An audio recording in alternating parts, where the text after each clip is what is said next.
வணக்கம், நமஸ்கார், welcome back to my channel. என் பேர் உமா. நம்ம இப்போ பார்த்துட்டு இருக்கிறது 5 days basic Hindi series for beginners. இது டே 2. டே 1ல் நம்ம பார்த்தது நான் அப்படிங்கிற தமிழ் வேர்டுக்கு ஹிந்தியில் சில வேர்ட்ஸ் அண்ட் சென்டென்சஸ் பார்த்தோம். அதோட லிங்க் டிஸ்கிரிப்ஷன் பாக்ஸில் கொடுத்துருக்கேன். டே 2 அப்படிங்கிறதுல நீ, நீங்கள் இந்த 2 வேர்ட்ஸ்க்கு உண்டான வேர்ட்ஸ் அண்ட் சென்டென்சஸ் பார்க்க போகிறோம். இப்போ ஃபர்ஸ்ட் பார்த்திங்கன்னா நீ. நீ அப்படிங்கிற வேர்டுக்கு 2 விதமாக சொல்லலாம். தூ, தும். தூ அப்படிங்கிறது ரொம்ப வயசில் சின்னவங்க, ரெண்டாவது ரொம்ப க்ளோஸ் ரிலேஷன்ஷிப்பில், ரொம்ப க்ளோஸ் ஃப்ரெண்ட்ஷிப்பில் மரியாதை இல்லாமல் பேசும்போது இந்த வேர்டு தூங்கிறது யூஸ் ஆகும். இதே தும்ங்கிறது வயசில் சின்னவங்களாக இருந்தாலும் இல்லை க்ளோஸ் ரிலேஷன்ஷிப்லேயோ ஃப்ரெண்ட்ஷிப்லேயோ இருந்தாலும் கொஞ்சம் மரியாதை கொடுத்து பேசுறதுக்காக தும்ங்கிற வேர்டு யூஸ் ஆகும். ஸோ நீக்கு தூ, தும். அடுத்தது நீங்கள். நீங்கள் அப்படிங்கிற வேர்டுக்கு ஆப் அப்படின்னு ஹிந்தியில் சொல்லுவாங்க. ஆப். நீங்கள், ஆப். நீனா தும், நீங்கள் ஆப். இது மரியாதை மட்டும் இல்லை, பன்மைக்கும் இந்த வேர்டு யூஸ் பண்ணுறது உண்டு. எதுக்கால நிறைய பேர் நின்றுட்டு இருந்தாங்கன்னா அவங்கள ஆப்னு அட்ரஸ் பண்ணலாம் நம்ம. அடுத்தது சில இடத்துல நம்ம தமிழ்லேருந்து ஹிந்தியில் டிரான்ஸ்லேட் பண்ணும்போது தமிழில் வர வேர்டு பார்த்திங்கன்னா நீ அப்படின்னு சென்டென்ஸில் இருக்கும். ஆனால் ஹிந்தியில் சென்டென்ஸில் வரும்போது தும்க்கு பதிலா நீனா தும், தும்க்கு பதிலா தும் நே அப்படின்னு நே சேர்ந்து வரும். நீக்கு தும் நே அப்படின்னு வரும். இதுக்கு காரணம் அது கடந்த காலமாக இருக்கும். அதுவும் இல்லாமல் வேர்ப் ட்ரான்சிட்டிவ் வேர்பாக இருந்ததுன்னா இந்த தும் நே அப்படின்னு வரும் நீன்னு சொல்கிற இடத்துல. அடுத்தது நீங்கள் அப்படின்னு சொல்கிற இடத்துல அதே மாதிரி ஆப் நே அப்படின்னு வரலாம். எப்படி தும் அப்படிங்கிறதுக்கு தும் நேன்னு மாறி வரும், அதே மாதிரி நீங்களுக்கு ஆப்புக்கு பதிலாக ஆப் கூட நே சேர்ந்து ஆப் நே அப்படின்னு வரலாம். இதுக்கு முன்னாடி பார்த்த வீடியோவில் நான் அப்படிங்கிறதுக்கு மேனேன்னு பார்த்தோம். இதில் நீக்கு தும்னேன்னு பார்க்குறோம். நீங்கள் அப்படிங்கிறதுக்கு ஆப்னே அப்படின்னு நே சேர்ந்து வர்றதும் உண்டு. அடுத்தது பார்த்தீங்கன்னா உன்னுடையது அப்படிங்கிறதுக்கு தும்ஹாரா, தும்ஹாரி, தும்ஹாரே. இது ஆண்பால், பெண்பால் அல்லது பன்மைக்கு தகுந்த மாதிரி இந்த வேர்டை யூஸ் பண்ணுவோம். உன்னுடையது அப்படின்னு அது ஆண்பால் சம்பந்தமாக இருந்ததுன்னா தும்ஹாரா, பெண்பாலுக்கு அது டைரக்ட் கனெக்ஷன் இருந்துச்சுன்னா தும்ஹாரி, அதை பன்மையாக சொல்லணும் அப்படின்னா தும்ஹாரே. ஸோ உன்னுடையது தும்ஹாரா, தும்ஹாரி, தும்ஹாரே. அதே மாதிரி உங்களுடையது அப்படிங்கிறதுக்கும் ஆப்கா, ஆப்கி, ஆப்கே. இந்த கா, கி, கே இந்த மூணுமே ஆண் பாலுக்கு ஆப்கா அப்படின்னு வரும். பெண் பாலாக இருந்ததுன்னா ஆப்கி அப்படின்னு வரும். இதே பன்மைக்கு ஆப்கே அப்படின்னு வரும். இது எந்த ஆப்ஜெக்டுக்கு அது டைரக்ட் ரிலேஷன் வருதோ அந்த வேர்டுக்கு அதுக்கு தகுந்த மாதிரி ஆப்கா, ஆப்கி, ஆப்கேன்னு வரும். எக்ஸாம்பிள்ஸில் அது தெரியும். உனக்கு, உன்னை. இதுக்கு தும்கோ அப்படின்னு தான் ஆக்சுவல் டிரான்ஸ்லேஷனாக வரும். ஆனால் சொல்லும்போது தும்ஹே அப்படின்னு சொல்லணும். தும்கோ அப்படின்னு சொன்னாலும் கரெக்ட் தான், அது கிராமர் கரெக்ட் தான். பட் தும்ஹே அப்படிங்கிறது தான் பேசும்போது அது கரெக்டான வேர்ஷன். உனக்கு, உன்னை அப்படின்னு சொல்லும்போது தும்கோக்கு பதிலாக தும்ஹே அப்படின்னு சொல்லணும். அடுத்தது பார்த்திங்கன்னா உங்களுக்கு. உனக்குன்னு பார்த்தோம், உன்னை பார்த்தோம். உங்களுக்கு, உங்களை அப்படின்னு நம்ம மரியாதையாக சொல்லும்போது அது ஆப்கோ அப்படின்னு மாறும். தும்கோ தும்ஹேன்னு மாறும். ஆனால் ஆப்கோ அது அப்படியே தான் இருக்கும், ஆப்கோனே தான் சொல்லணும்.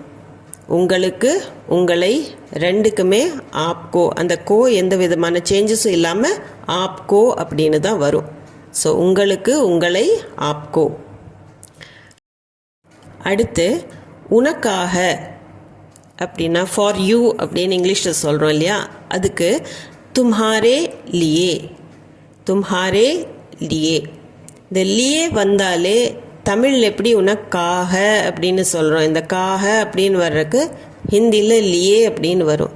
தும்ஹாரே லியே அப்படின்னு அது மாறும், தும்ஹாரே லியே.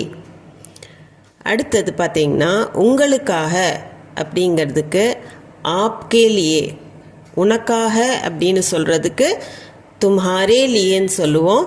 ஆனால் உங்களுக்காக அப்படின்னு சொல்கிறதுக்கு மரியாதையாக சொல்லும்போது ஆப்கே லியே, ஆப்கே லியே.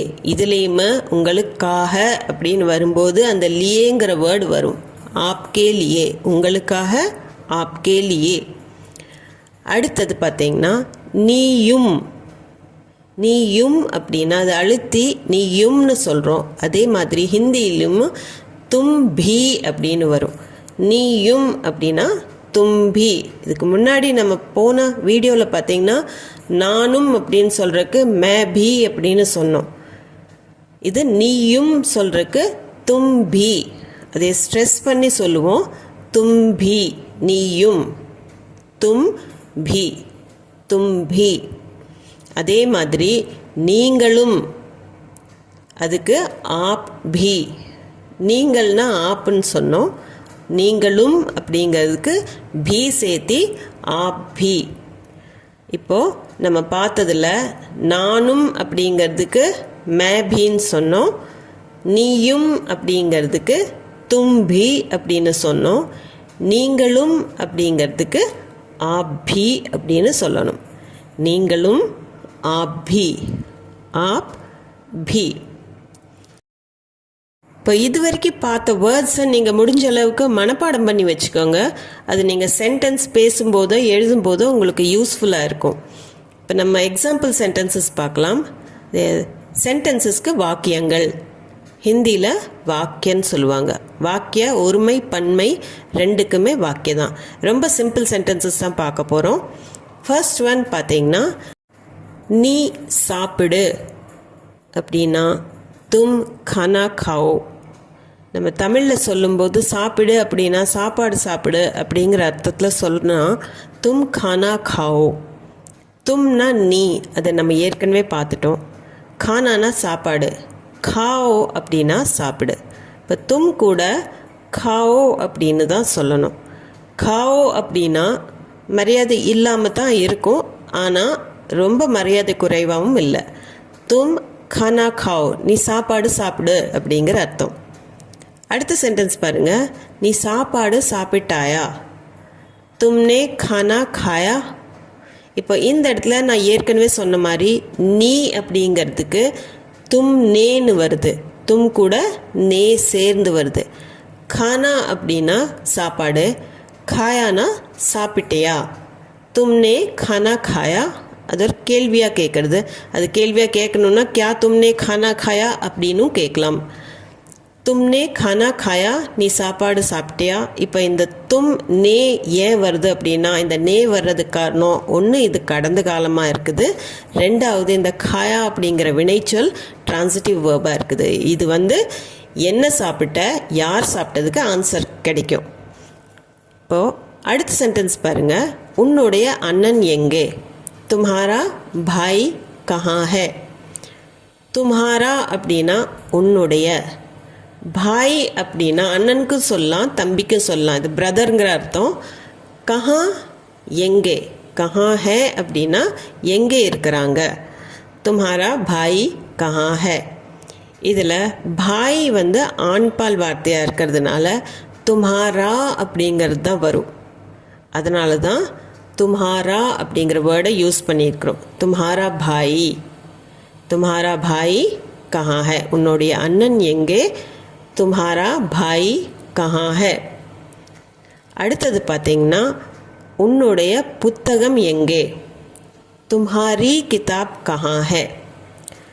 தும்ஹாரி அப்படின்னா உன்னுடைய, கிதாப்னா புத்தகம், கஹா ஹே அப்படின்னா எங்கே இருக்கிறது, கஹானா எங்கே, ஹேனா இருக்கிறது. தும்ஹாரி கிதாப் கஹா ஹே, உன்னுடைய புத்தகம் எங்கே.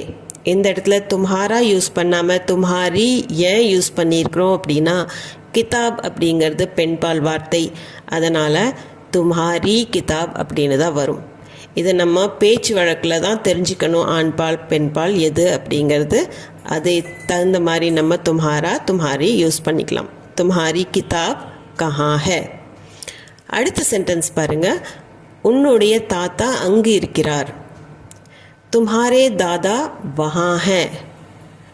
இந்த இடத்துல தும்ஹாராவும் வரல, தும்ஹாரி அப்படின்னும் வரல, தும்ஹாரே அப்படின்னு வந்திருக்குது.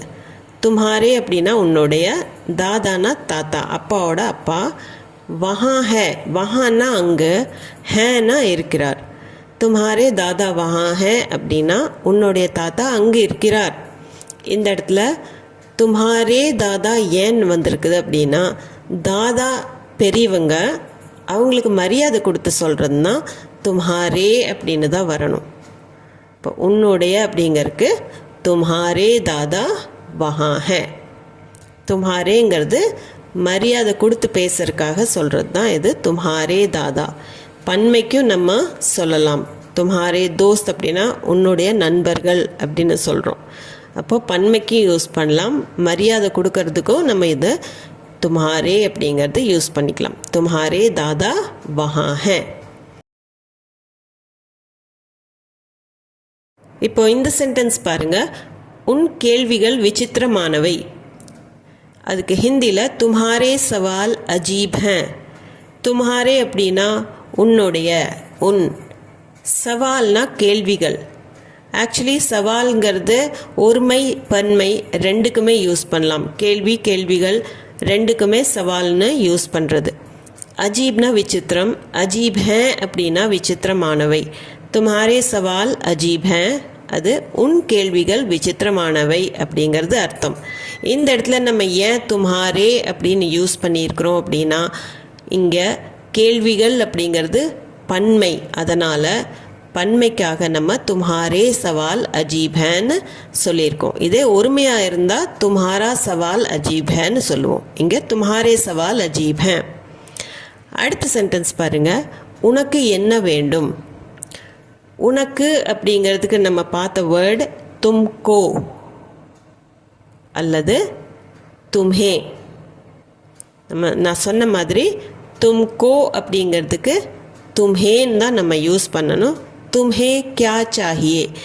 இங்கே கோ அப்படிங்கிறத நம்ம மாற்றி தும்ஹே அப்படின்னு யூஸ் பண்ணால் தான் அது கரெக்டான வேர்ஷன் ஆகும். தும்கோ கியா சாஹியே அப்படிங்கிறதுக்கு பதிலாக தும்ஹே கியா சாஹியே அப்படின்னு சொன்னால் கரெக்டாக இருக்கும். இது கிராமர் தப்பு கிடையாது தும்கோங்கிறது, இருந்தாலும் தும்ஹே அப்படின்னு சொல்கிறது தான் கரெக்டு. உனக்குன்னா தும்ஹே, கியானா என்ன, சாஹியேனா வேண்டும். தும்ஹே கியா சாஹியே, உனக்கு என்ன வேண்டும். அடுத்தது உன்னை அங்கே அனுப்ப வேண்டும். தும்ஹே வஹா பேஜ்னா ஹோகா. இதை உன்னை அப்படிங்கிறதுக்கும் தும்கோன்னு நம்ம சொல்லுவோம், ஆனால் தும்ஹே அப்படிங்கிறது தான் கரெக்ட் வெர்ஷன். நான் ஏற்கனவே சொல்லியிருக்கிறேன். தும்கோவுக்கு நீங்கள் தும்ஹேன்னு தான் யூஸ் பண்ணணும். வஹாங்கிறது அங்கே, பேஜ்னா அப்படிங்கிறது அனுப்புறது. பேஜ்னா ஹோகா அப்படின்னா கட்டாயம் அனுப்ப வேண்டும். பேஜ்னா ஹோகா அப்படின்னு வரும்போது இது அனுப்ப வேண்டும்ங்கிற அர்த்தத்தில் தான் வரும். தும்ஹே வஹா பேஜ்னா ஹோகா. தும்ஹேனா உன்னை, வஹானா அங்கே, பேஜ்னா ஹோகா அனுப்ப வேண்டும். உன்னை அங்கே அனுப்ப வேண்டும். தும்ஹே வஹா பேஜ்னா ஹோகா. அடுத்தது உனக்காக கொண்டு வந்தேன். தும்ஹாரே லியே லாயா ஹூம். தும்ஹாரே லியே அப்படிங்கிறத நம்ம ஏற்கனவே பார்த்தோம். அந்த லியே வந்தாலே உனக்காக அப்படிங்கிறது அர்த்தம். தும்ஹாரே லியே உனக்காக. லாயா ஹூ, லானானா கொண்டு வர்றது. லாயா ஹூ நான் கொண்டு வந்திருக்கிறேன் அப்படின்னு சொல்கிறதுக்கு வந்தேன்னா நான் தான் அர்த்தமாகும். அதனால் liar who. May தும்ஹாரே Liye liar who அப்படின்னு தான் ஃபுல் சென்டென்ஸ் நம்ம சொல்லுவோம்.